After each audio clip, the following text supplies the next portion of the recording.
이번에는요, 프레임에 대해서 좀 자세하게 설명을 드리도록 하겠습니다. 그래픽 카테고리에 보시면 프레임이라는 기능이 있는데, 이 프레임은 딱 단정지어서 설명을 드리면 뭐라고 얘기할 수 있냐면요, 액자라고 설명을 드릴 수가 있어요. 사진을 담는 액자. 그래서 액자의 형태는 네모도 있고 동그란 것도 있고 모서리가 둥근 사각형도 있어요. 그런데 하단으로 내려보면 더 많은 프레임들이 이렇게 존재를 합니다. 이런 액자들을 가지고 여러분들은 여러분들이 가진 사진들을 다양한 형태로 꾸밀 수가 있는 거예요. 그러면 프레임의 기능을 이해하기 위해서 동그란 액자 하나를 먼저 추가를 해보겠습니다. 이렇게 슬라이드 안에 추가가 되었더니 정중앙에 딱 들어옵니다. 액자가 준비가 되었어요. 그럼 이번에는 뭐가 준비가 되어야 될까요? 맞아요. 바로 사진이 들어와야 되겠죠. 그럼 사진을 여기에서 선택을 해봅니다. 이렇게요. 그러면 액자가 있고 사진이 있다면 이 사진을 액자에 담아야 되겠죠. 어떻게 담냐? 사진을 마우스로 잡아서 액자 위에다가 이렇게 얹기만 하면은 프레임 안에 쏙 들어갑니다. 신기하게 느끼시는 분들도 많으실 거예요.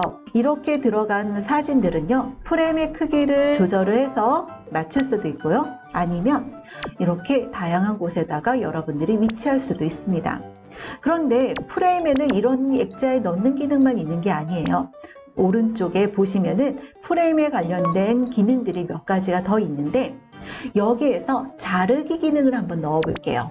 이 자르기는 뭐냐면요, 프레임 안에 있는 사진을 내가 조절을 해서 확대를 하거나 아니면 포인트를 이동을 하거나 이렇게 해서 완성을 시켜주는 기능이에요. 한번 해볼게요.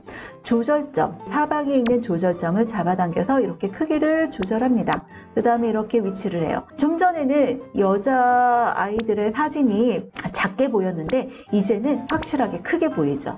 이렇게 해서 상품의 사진을 클로즈업된, 확대된 사진을 넣을 때도 많이 이용을 하고요. 같은 형태로 이렇게 구성을 해서 이 사진을 한 3개 정도로 이렇게 만들어 놓고 다른 사진을 여기에 넣고자 할 때도 많이 사용을 합니다. 제가 다른 사진을 이렇게 프레임에다가 한번 넣어 보도록 할게요. 어떤가요? 프레임은 계속해서 여러분들이 새로운 사진을 넣으면 새로운 사진이 그 위에 덮어 씌워집니다. 그래서 다른 사진을 넣고 빼고를 할 필요는 없어요. 이렇게 해서 내가 원하는 형태대로 사진을 자르는 기능이 가장 기본적인 기능이에요. 좀 더 설명을 드려볼게요. 그러면 제가 이 컨텐츠를 좀 레트로 스타일, 요즘 유행하는 레트로 스타일로 한번 꾸며보려고 하는데, 제일 먼저 좀 옛날 오래된 물건에다가 우리의 사진을 담고 싶어요. 그래서 저는 키워드로 TV라는 키워드를 한번 검색을 해봤습니다. 이렇게 검색을 해보니까 왼쪽 카테고리에 전체 사진, 아이콘, 그 다음에 프레임이라는 게 등장을 하죠. 이 프레임에 들어가 보시면은 TV라는 키워드에 관련되어 있는 프레임들이 이렇게 나타납니다. 여기 중에서 저는 오래된 TV 프레임을 하나 가져와 볼게요. 이렇게 가져왔습니다.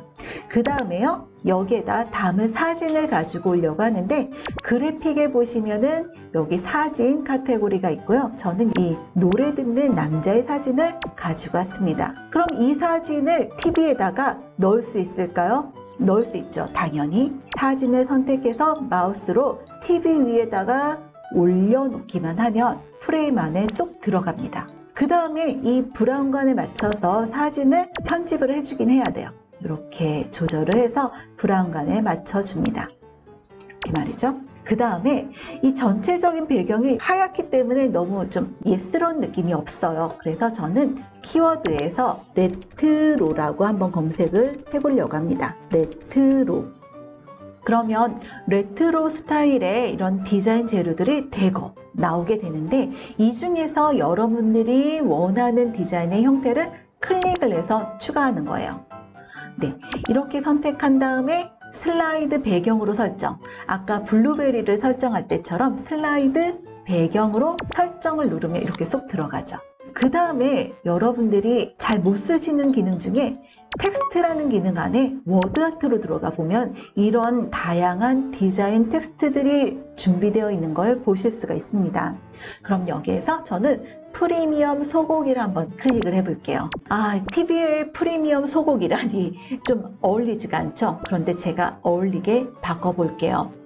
여기에 프리미엄 소고기를 더블 클릭합니다. 그러면 라운딩 텍스트 안에 커서가 들어가요. 여기에다가 나의 애창곡이라고 한번 적어봅니다. 제가 오타가 났네요. 그 다음에 스테이크 부분을 클릭하니까 또 커서가 들어가죠. 그 다음에 오래된 노래 이렇게 한번 입력을 해볼게요.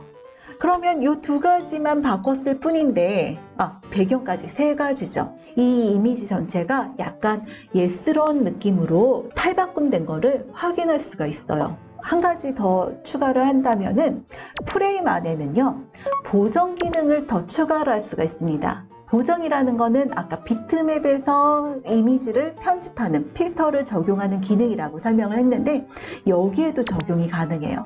흑백이나 아니면 야경이나 이런 것들로 전체 톤을 정돈하는 그런 기능으로 이렇게 사용을 하시면 돼요. 자꾸 써보셔야 돼요. 그래서 이런 프레임의 특징들을 몇 가지 소개를 하고 하나의 컨텐츠를 완성을 했습니다.